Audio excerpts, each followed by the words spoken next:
যদিও আপোনালোকৰ বিৰুদ্ধে মিত্ৰজোঁটৰ বিৰুদ্ধে এটা বিৰোধী জোঁট গঠনৰ চেষ্টা চলি আছে, একদম 100% তেওঁলোকৰ হৈ উঠা নাই, কাৰণ নিজৰ মাজতে কিছু সংঘাত আছে, কিন্তু দেখা গৈছে যে তেওঁলোকে এটা জোঁট গঠনৰ চেষ্টা কৰিব।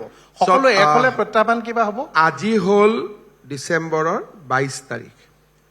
যোৱা বছৰ নিৰ্বাচন ঘোষণা হৈছিল ফেব্ৰুৱাৰীৰ 27 তাৰিখে। গণি 60টা দিন আছে।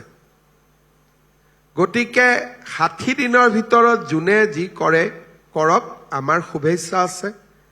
যিহেতু আমাৰ নিজৰো এটা মিত্ৰজোঁট আছে, গতিকে বেলেগে মিত্ৰজোঁট এটা কৰিব খুজিলে তাক আমি উপলুঙা নকৰোঁ। খালি মই এইটোৱে ক'ম যে লিলি হোটেলত চাহ খাই সময় নষ্ট নকৰিব, যি কৰে কৰি লওক সোনকালে। কাৰণ হোটেলৰ মালিকে বিলবোৰ পাই নাই তাতো মোৰ ডাউট আছে। কিন্তু তেওঁলোকে এইটো মাজে মাজে দাবী কৰে যে তেওঁলোকৰ নিৰ্বাচনৰ আগত যিমান কাজিয়া পেচাল নাথাকক, মূলতঃ তেওঁলোকে এজন প্ৰাৰ্থী প্ৰক্ষেপ কৰি যুঁজখন শক্তিশালীভাৱে দিব। চাওক, তেওঁলোকৰ এটা ডাঙৰ ভোট বেংক আছে, তাক মই স্বীকাৰ কৰোঁ যে অসমৰ 35 to 36% মানুহে তেওঁলোকক ভোট দিব, মিত্ৰজোঁট হ'লেও দিব, নিদিলেও দিব। কেণ্ডিডেট থাকিলেও দিব, নাথাকিলেও দিব।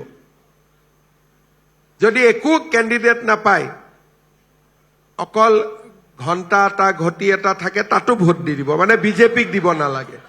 গতিকে সেইটোৰ কাৰণে আমি ৰেডি হৈ থাকোঁ।